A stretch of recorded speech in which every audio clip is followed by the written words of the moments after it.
UP चुनाव से पहले दल बदल का खेल जारी है। 24 घंटे के अंदर योगी कैबिनेट के दूसरे मंत्री दारा सिंह चौहान ने भी कैबिनेट से इस्तीफा दे दिया।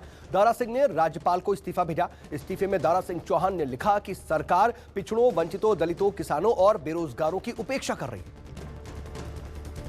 पूर्व सांसद और बीजेपी के मीरापुर से विधायक अवतार सिंह भड़ाना ने भी बीजेपी छोड़ दी है। भड़ाना ने आरएलडी प्रमुख जयंत चौधरी से मुलाकात की और पार्टी में शामिल हो गए। इसकी जानकारी आरएलडी प्रमुख जयंत चौधरी ने ट्वीट करके दी। भड़ाना पश्चिमी यूपी के कद्दावर गुर्जर नेता माने जाते हैं।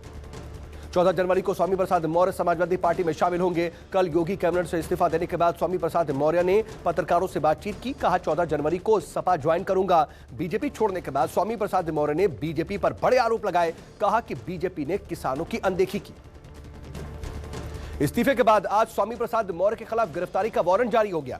मौर्य को पडरौना एमपी एमएलए कोर्ट ने 24 जनवरी को पेश करने का आदेश भी दिया है।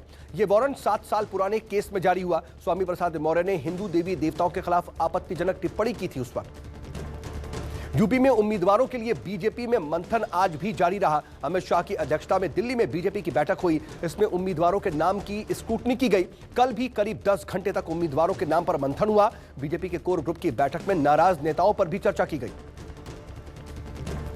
सीएम योगी मथुरा से चुनाव नहीं लड़ेंगे। आज कोर ग्रुप की बैठक में सीएम योगी के अयोध्या से चुनाव लड़ने पर चर्चा हुई। पार्टी नेताओं की राय है कि योगी के अवध क्षेत्र से चुनाव लड़ने पर पूरे प्रदेश में सकारात्मक संदेश जाएगा। हालांकि केंद्रीय चुनाव समिति की बैठक में पीएम मोदी ही इस पर आखिरी फैसला लेंगे। कांग्रेस विधायक नरेश सैनी, समाजवादी पार्टी के विधायक हरिओम यादव और सपा के पूर्व विधायक धर्मपाल यादव बीजेपी में शामिल हो गए। हरिओम यादव का बीजेपी में जाना अखिलेश खेमे के लिए बड़ा झटका माना जा रहा है, क्योंकि हरिओम यादव न सिर्फ मुलायम के समधी हैं, बल्कि सिरसागंज से 3 बार के विधायक हैं। अखिलेश यादव ने सहयोगी दलों के नेताओं के साथ बैठक की। मीटिंग के दौरान फैसला लिया गया कि समाजवादी पार्टी सहयोगी नेताओं के बच्चों को टिकट देगी। सूत्रों के हवाले से खबर है कि समाजवादी पार्टी ने ओम प्रकाश राजभर के बेटे अरविंद राजभर और शिवपाल के बेटे आदित्य के चुनाव लड़ाने का फैसला उन्होंने लिया है। अखिलेश यादव और सहयोगी दलों की बैठक में सीटों को लेकर के भी फॉर्मूला तय किया गया। सूत्रों से खबर यह है कि शिवपाल यादव की पार्टी 6 सीटों पर चुनाव लड़ेगी। जसराना, मुबारकपुर, भोजपुर, गाजीपुर और गन्नौर प्रसपा को दिया जाएगा और शिवपाल गन्नौर और बेटे आदित्य जसवंत नगर से चुनाव लड़ेंगे। इमरान मसूद ने चुनाव से पहले कांग्रेस छोड़ दिया और समाजवादी पार्टी का दामन थाम लिया। समर्थकों संग लखनऊ पहुंचे इमरान मसूद ने कहा, बीजेपी को समाजवादी पार्टी ही पटखनी दे सकती है। कांग्रेस और सपा का गठबंधन होना चाहिए। गठबंधन नहीं हुआ तो मैंने समाजवादी पार्टी ज्वाइन कर ली।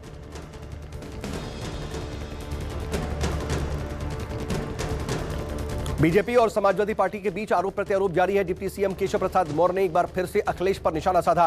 कहा 400 सीट का दावा करने वाले 100 सीट से भी नीचे रह जाएंगे। केशव मौर्य ने ट्वीट करके लिखा, राम भक्तों पर गोली चलाने वाले फिर से मुंह की खाएंगे। पुडुचेरी में मोदी ने 25वें युवा महोत्सव कार्यक्रम का उद्घाटन किया और स्वामी विवेकानंद जयंती पर पीएम मोदी ने वीडियो कॉन्फ्रेंसिंग के जरिए युवाओं को प्रतिस्पर्धा और जीत का मंत्र दिया। कहा, लड़ो और जीतो। जिस देश के पास जितनी युवा शक्ति होती है, उसकी क्षमताएं उतनी ही ज्यादा होती है। पंजाब के मोहाली पहुंचे अरविंद केजरीवाल ने आज पंजाब मॉडल पेश किया। केजरीवाल ने प्रेस कॉन्फ्रेंस करके कहा कि पंजाब में रोजगार, पंजाब को नशे से निकालना, कानून व्यवस्था, भ्रष्टाचार मुक्त पंजाब, हर किसी को मिले शिक्षा, स्वास्थ्य, बिजली, खेती, व्यापार, इस पर लड़ेंगे चुनाव। फिरोजपुर दौरे के दौरान पीएम की सुरक्षा चूक मामले की जांच के लिए सुप्रीम कोर्ट ने 4 सदस्यों की टीम गठित की है। कमेटी की अध्यक्षता सुप्रीम कोर्ट की रिटायर्ड जज इंदु मल्होत्रा करेंगी। कमेटी इस बात का फैसला करेगी कि सुरक्षा चूक मामले में आखिर जिम्मेदार कौन है। ड्रग्स मामले में पंजाब अकाली नेता विक्रम सिंह मजीठिया एसआईटी के सामने पेश हुए। मजीठिया से करीब 2.5 घंटे तक पूछताछ की गई। बताया जा रहा है कि पूछताछ के दौरान मजीठिया ने अधिकारियों के जरिए पूछे गए हर एक सवाल को उसका जवाब दिया और स्वतंत्र और निष्पक्ष जांच की मांग भी की। नीट पीजी काउंसलिंग के पहले राउंड की रजिस्ट्रेशन आज से शुरू हो गया। 4 राउंड में नीट पीजी की काउंसलिंग होगी। 4 राउंड की काउंसलिंग से कई छात्रों को राहत मिलने की उम्मीद है। बता दें कि पहले राउंड की रजिस्ट्रेशन प्रक्रिया 7 जनवरी को खत्म होगी। सुप्रीम कोर्ट ने काउंसलिंग का आदेश दिया था। भारतीय सेना प्रमुख जनरल एमएम नरवणे का बयान सामने आया है। उन्होंने कहा है कि अगर एलएसी पर तनाव बढ़ता है, युद्ध की आखिरी विकल्प होगा और हम हर हालात से निपटने के लिए और जीतने के लिए तैयार हैं। वहीं पाकिस्तान को लेकर के कहा कि पाकिस्तान की ओर से प्रॉक्सी वॉर जारी है। और देश में कोरोना संक्रमण के मामलों में भारी उछाल आया है। एक दिन में 1,94,000 से ज्यादा नए मरीज सामने आए। स्वास्थ्य मंत्रालय के मुताबिक 24 घंटे में 442 संक्रमितों की मौत भी हो गई।